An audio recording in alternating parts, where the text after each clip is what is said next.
Hello and welcome. I'm Steve. I hope you're good. I'm all good. It's a little bit chilly, but not as chilly as it has been. So yeah, just keeping these ticking over for a bit. I thought we've had the frost. I didn't get a chance to do anything, so we may as well go around and have a look at what damage has been done.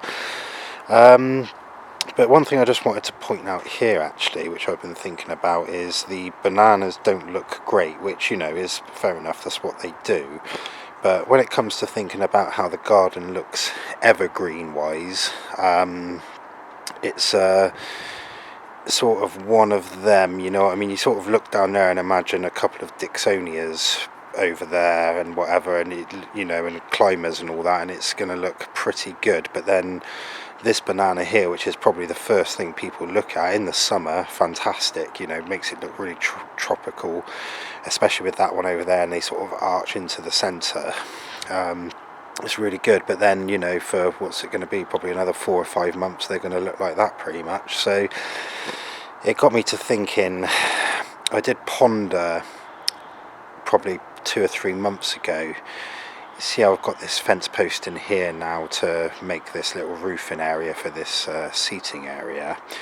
I did ponder about maybe, and we've got one here, about putting one over in this flower bed here, possibly the equivalent distance to whatever that one is over there, which is going to be that sort of stone in the centre of the screen at the back there, somewhere around there, which means taking all this apart, which I'm not too fussed about because it's just rocks, if you see what I mean. They're not cemented in or anything. And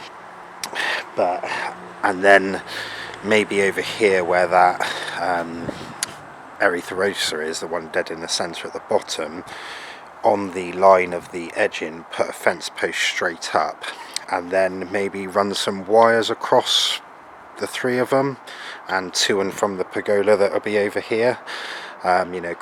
Crisscross or zigzag them or whatever I'm going to do. And then if I was to train an evergreen climber like that Fatsia that's quite bushy, Fatsedera up there, it might, and you've got evergreen going across the top of the climbing frame in the front fence where we're sort of looking from our eye.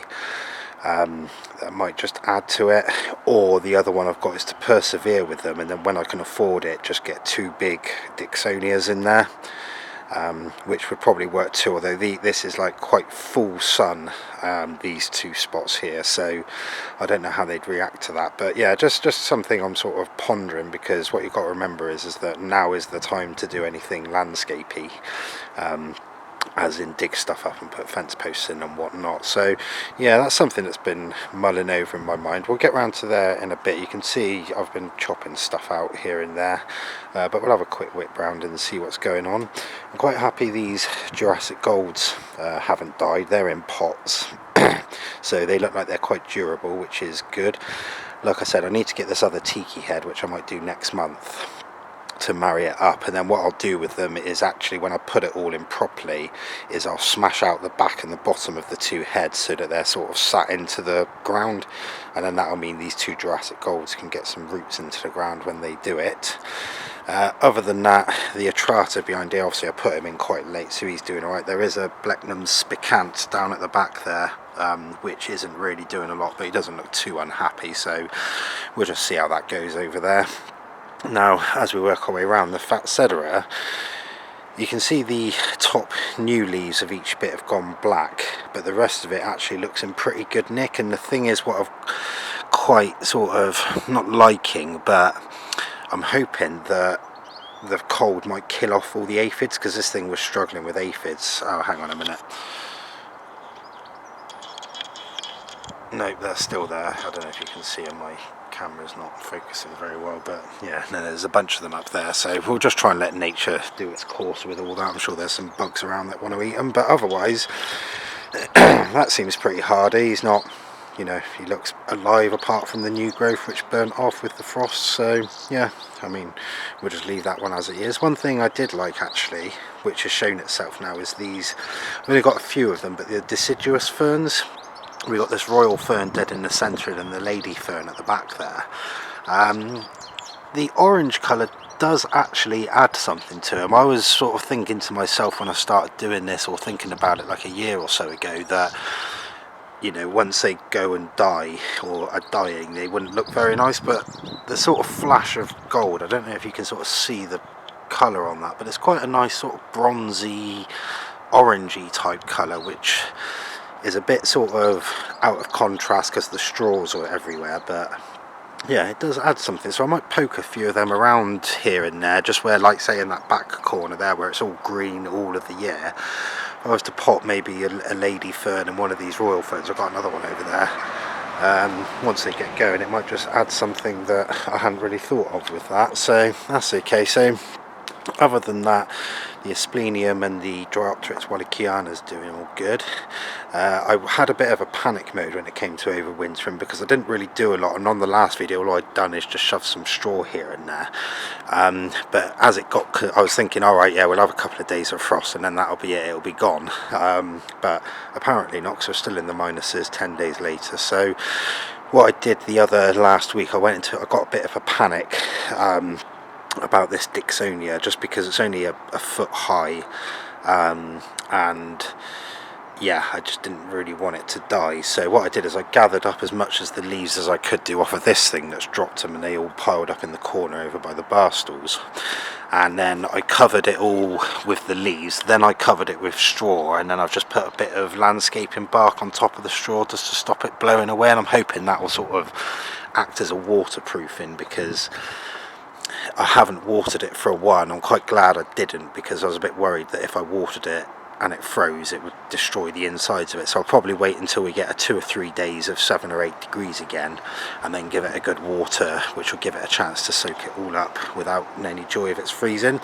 In my sort of madness of getting this thing all piled up against it, I've covered the 2 silver ferns which were in there, so they'll just have to see how they do next year. The original Fatsia is doing quite well. Again, these leaves look really nice, nice and glossy, as you can probably just pick up there, so quite happy with that. The growing point may have frosted off, but I'll be interested to see with the 3 Fatsias or Fatsedera, or the 3 of those type, if the growing point got frozen, if it splits off, or if it does anything, or if it just carries on as it was. So yeah, they're looking quite good. These 2 are still as they're doing, evergreen. So this is the Polypodium vulgar, which you probably can't see down in there. Then we've got the Atrata, which always looks good and is still looking good. Then I moved this Herrenhausen about a month ago from over there to here, just to keep him out of the sun. He's sort of thrown up a few new fronds, so I'm pretty happy with that. This is where I'm going to put a Cyathea, probably a Cyathea australis next year. So yeah, that should be fun. This fig tree, I think I said in the last one, I'm probably going to take him out. I'm just a bit worried because I'm not sure if it's all fig trees, but something in my mind is telling me that the roots on fig trees go absolutely mental. So I think I'm going to take him out and put possibly like a loquat in there, or I'm thinking maybe a Scheffler, something like that, in there. Yeah, it's just nagging me, that one, so he'll pop out at some point. I might do it in spring because he's probably not growing too much now. And then down here we've got another Dryopteryx Wallachiana. This is the Polyblepharum, which in spring really pops. It's got like a silvery tinge to it when it comes out. It's not doing a lot at the moment, so we'll leave that in there, but that will probably be another place where a Dixonia of that sort of height is going to go, just that sort of middle tier. The 2 hydrangeas, the Pilostagia verbanoids, one at the back there and one over there, are doing alright. They've actually started chucking out a few new growth spurts here and there, so I'm pretty happy with that. This Fatsia, it sort of stitched me up a bit. You can see the flower spike has sort of bent over where the frost got to it. It was straight, and the bees and everything's been buzzing on this. It's actually attracted a few birds because there's been so many insects on it, so that's quite good for this time of year. The leaves all went black and folded down, and it kind of looked like the bananas, and I sort of thought, oh, dagnammit, but then literally within 3 or 4 hours later it was all back up to how it is now. So yeah, it took a little bit of a dig. Again, the Hart's Tongue ferns, the 3 of them there, they're all doing really well. They seem to love it there, so I don't see any reason to move them. This thing's just started popping a few fronds out. You can see these one coming down towards us in the centre, a couple coming straight up as well. I haven't done any protection with any of that lot. Again, another royal fern here, which just gives something. I think if that had a green background to it, that would really pop out. So yeah, I'm not too against having them in now. They've actually sort of half won me over, but we'll see what happens with them next year. The Scheffler Taiwaniana, which was the one I was really worried about, actually seems to be enjoying the cold. It's, you know, popping. They're all nice and glossy. I've just done similar to what I did with the Dixonia, and what I'll do once the temperatures just come up a little bit, I'll probably take, you know, edge it away so it's more like a volcano rather than a mountain up against the stem, because I don't want to damage it. Yeah, so as we carry on, the Woodwardia didn't seem to like the cold. This frond here, which is all mangled in the centre, that one was kind of mangled when it came out, so, but these two have darkened right off. They were a real nice limey green. They've darkened right off, so again, I've just protected the crown on that one for now. We'll just see how it goes with it. This Scheffler Rodendifloria, I haven't done as much protection because it was quite woody, the stem, so we'll just see. This one had problems with aphids as well, so hopefully the frost has killed off all of the aphids. The Tetrapanax, again, it's definitely stopped growing, so I've just shoved loads of bark on top of it and just let the leaves come on top, and we'll see what happens with that.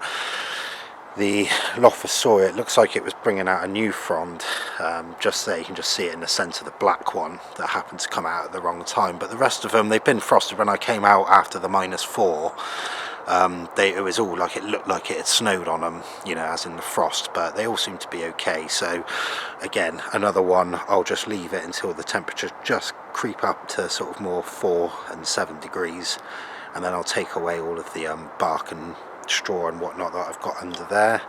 Everything else seems to be alright. The banana pups, I didn't get them inside in time. I was going to leave these two and have them as reserves for these in case they die off, but yeah, you know, we'll just have to leave them now. I didn't have space for them, so those three aren't looking too clever. Up on the top on the planter though, the Denostadia glauca, which is that little one on the left, he's dying off, but I don't know whether he's a deciduous one anyway, so we'll just leave him in there. But this other one here, the Ariostega Pravipinata, you can see it's got a bit of a problem with sort of clover or whatever that is around the base of it, which I'll clear up, but it's actually throwing up new fronds. The three that have gone orange or red, if you like, the ones that came with the plant, and then all these sort of 3 or 4 green ones you can see have just started, you know, almost in the last couple of months, so the cold didn't seem to have stopped it, so that's quite good from my point of view.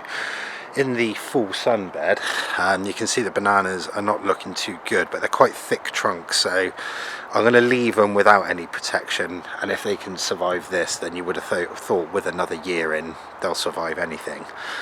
Other than that, I just chopped the canna down, which is why it looks so empty, and just chucked a load of, oh yeah, like I said, I panicked, so it's a bit rough. I will go around and even it all out. So yeah, we'll get to that when I get a bit of time. On this middle bed, the banana, obviously same as the other one, not looking amazing, but this Dropteryx affinis and the Dropteryx atrata both doing quite well. This is actually throwing up new fronds, this atrata, so not too bad. The ginger, I waited till the frost came, let it all blacken off, and then I chopped it down and just chucked on a load of mulch just for now. So that's not too bad. This thing actually looks really good, this Dropteryx erythrosa brilliance. It actually pops right out of the garden. It's got that, it's gone sort of that lime green that a lot of the other ferns do when they're growing, so yeah, I'm quite happy with that one there. He looks quite nice. And then getting across over this way, I haven't done anything with the Eucomis yet, just because I haven't, but I'll probably dig him up, chop him off, put the bulb in a pot for next year, and then just mulch that over just to let with some manure and just let it all rot down. Like I said, that will probably be, well, it will be where the giant honeysuckle goes, and also a Lophosauria I'll probably get in there quite early next year. This thing surprised me though, this thing I got free in one of the pots with one of the ferns. It's the Saxifraga stolonifera. He's going quite well really, he's not blackened off or anything, and he's been fully opened, he's throwing out new runners, so yeah, he can stay there. When we get over to here, you can see the big Cyathea couperii and the smaller one have gone. I was going to keep them outside, but what I thought was that they're in pots, and next year they're not going to be in pots, so any experimenting I do on trying to keep them alive is not going to like necessarily transfer to what I do next year. So they're just inside at the moment, and then what I'll do is I'll put them in this bed, which we'll go through in a second, in spring, and then I'll just have to try all the overwintering from, you know, for next year sort of thing. So with this, I did sort of half explain my plan last time, but I've sort of just fleshed out the ideas of it this time round. So what will happen is that these two camellias, there's a small one at the front and a bigger one at the back. The bigger one will go towards us in the centre of the screen now in this planter I've mocked up. Then this statue, wherever he is, that one there, he'll go on that sort of plinth thing that I've got in the centre that I've made up of 2 blocks. But what I'll do is I'll make it so it looks like a sort of octagon plinth, and then there'll be a flower bed at the back, sort of the same as this one, just a block wide. Those curbstones will be the back of it. And then that smaller, more straighter camellia will go up there, so that'll be quite nice. But you can see what I'm thinking about doing with all this edging. Once I get the blocks, the pavers here to run all the way across where these are, I can use these for actually what they're meant to be for, which is kind of this sort of motif on top. Whether I have to chop them a bit thin, a bit thinner, or however I'm going to do it, I don't know yet, but I just need to get the guts of the actual blocks in. So I did mention that my cement had started cracking last time. You can see it there. I think that's because there's so much soil in there and it's holding so much moisture, it's kind of like expanded. So what I'm going to do is drill 2 holes in there at the bottom in this bed, put some of that gravel in some of that little overflow tubing you can just see in the flower bed, put them through there, and then fill that up with gravel probably for 1 inch or 2, or at least until it covers whatever that is, 22 mil. And then this side I'll do the same, and then I'll do it on this end block for the bamboo bed as well. And then what that'll mean is any excess water that might be building up has got its route through to this area, which is going to be open to the elements, or the soil as it were. So technically the 2 camellias should be able to get their roots right down, if you see what I mean. And this is the sort of pattern I'm going to go for. So because I said last time that I need to bring this out a little bit, this fence post effectively out a bit, so that when the other fence post is in over here, it squares you up to the centre view of the walking up to that patio, which is in and around there. So I've done a little octagon jut out, you can see that it'll come straight from the fence out. People will be able to put their drinks on top of there, 45-degree angle, straight, 45-degree angle, and then back. This will be its own bed, which will have the smaller Cyathea in it, big Cyathea in there, and then I'll probably get a couple more ferns, not these 2, but I'm thinking of the Jurassic Golds actually, because they're a bit like, what I don't want to do is put something like an Atrata or a Wallachiana in there, because they're a bit similar to the Cyathea and they might not make it like pop, if you see what I mean. So the Jurassic Golds are a little bit different and a little bit more leathery, so I think that'll be quite a nice contrast. And then we'll have the big, fern, the big Cyathea leaves coming out and over, and then this one will be a middle one coming out and towards us, which will be 2 Cyathea couperii in there. The Australis ones, which are a little bit hardier, I'm going to put in the ground, try and get some small plants, put them in the ground in the back corner. For next year, obviously, if I can afford it. Got many things to buy before then, and then that should do it. So yeah, the next time you see this, which will probably be after Christmas, I'm just actually about to go and grab all the stuff I need for what I want to do over the Christmas time, because hopefully I might get a few days off.